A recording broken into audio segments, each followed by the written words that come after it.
Buenas tardes, mi nombre es Jonathan Andrés Mayorga Montilla, soy estudiante de la carrera de Derecho con enfoque en pluralismo jurídico.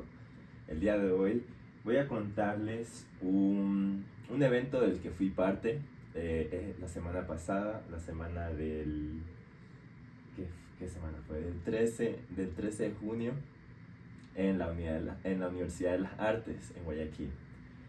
Entonces, como les decía, no sé si ustedes habían escuchado que estamos en algo que se llama el decenio de los afrodescendientes, ¿no? Que se trata de esta década que fue declarada por las Naciones Unidas, una década en la que se realizaron una cantidad de recomendaciones para que los estados pues realicen acciones afirmativas y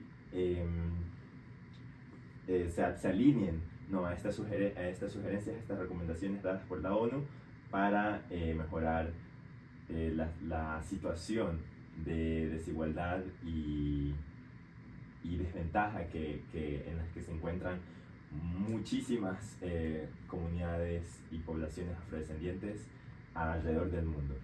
Entonces, durante este decenio, Ecuador ha sido uno de los países que menos se ha suscrito a estas indicaciones, a estas sugerencias, y bueno, el decenio ya acaba este año. Entonces, como en el marco del decenio, la Universidad de las Artes junto al Centro de Investigación y de Estudios de África y Afroamérica de la Universidad Amado Taiwasi realizaron una serie de talleres en la ciudad de Guayaquil. Entonces, estos talleres fueron 4. El primero fue Género, Antipatriarcalidad y Feminismos Negros, que fue dado por la profesora Génesis Anangonó de la Universidad Amado Taiwasi.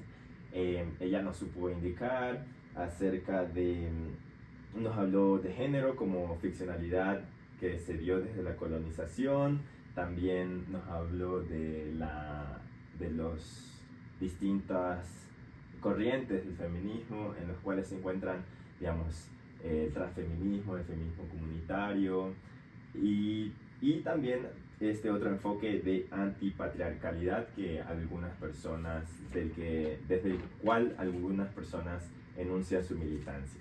Luego la profesora Caterina Chalá, que es la directora encargada del Centro de Estudios de África y Afroamérica de la Universidad de Amado Taiwasi, dictó un taller acerca de derechos humanos y afrodescendencia. Entonces, en este taller, ella nos explicó, nos dio una breve historia de África, de lo que es el continente africano, también de cómo llegaron las poblaciones afrodescendientes a las Américas y a otras partes del mundo, y cuál es la situación hoy en día de las poblaciones afrodescendientes y cuáles son los mecanismos a los que podemos recurrir para poder garantizar y tratar de que se garanticen los derechos humanos de las poblaciones afrodescendientes. Más adelante tuvimos un taller que se llamaba Las manos que construyeron Guayaquil. Ese fue dictado por la profesora Génesis Delgado, que es la única arqueóloga negra de la región, ¿no? Del Pacífico ecuatoriano y colombiano. Ella hizo un levantamiento arqueológico con respecto a lo que fueron los palenques en la zona bueno, lo que antes era el departamento de Guayaquil, que ahora comprende las provincias de Guayas, Babahoyo y Los Ríos. Entonces fue muy interesante porque en Guayaquil siempre se trata de borrar la presencia negra, la presencia afrodescendiente en esta zona. Siempre, a pesar de que en estadísticas se ha encontrado que a mediados de los años 1700, la mitad, el 50.3% de la población de Guayaquil era gente afrodescendiente. Y en cambio, ahora, hoy en día, a pesar de que sí hubo una migración grande desde Esmeraldas hasta Guayaquil en mediados del siglo pasado, en los 1900, hoy en día cualquier persona negra o afrodescendiente que está en Guayaquil lo señalan y les dicen que son de Esmeraldas, por ejemplo, cuando entonces lo que Génesis Delgado intenta demostrar con su investigación es que la gente de que Guayaquil fue el puerto principal por donde entró la mayor parte de la población afrodescendiente al Ecuador y que han estado ahí desde que inició Ecuador como como nación, desde que llegaron los colonizadores acá, y que quiénes fueron también los que construyeron la ciudad de Guayaquil. Y por último, la profesora Alexandra León, que es una profesora de la Universidad Simón Bolívar, ella dictó el taller acerca de racismo epistemológico. En una de las distintas clases que nos dictó en el taller se habló acerca de cómo ciertos conocimientos de poblaciones, no solo afrodescendientes, sino también indígenas, no son validados por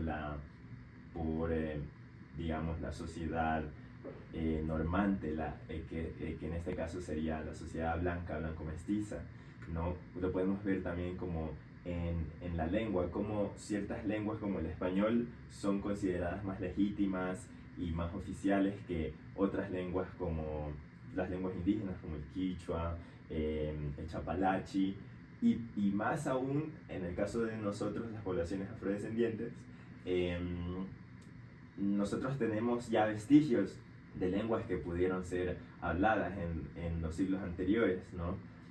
Como por ejemplo en Esmeraldas nosotros tenemos otras formas gramaticales u otras palabras que a veces usamos que son de origen africano, sin embargo, y el propio acento también es distinto, sin embargo, siempre se nos corrige y se nos dice que, por ejemplo, hay que decir encocado, no encocado, y tantas otras cosas. Entonces esa es una especie de racismo epistemológico que busca desaparecer ciertas lenguas. También nos mostraba ejemplos como incluso en propios países africanos se premia hablar inglés y se castiga hablar las lenguas indígenas como el gikuyu, el swahili, en el caso de Kenia y en el caso de Nigeria, pues el yoruba, ¿no? Se castiga hablar esos idiomas dentro de los espacios académicos.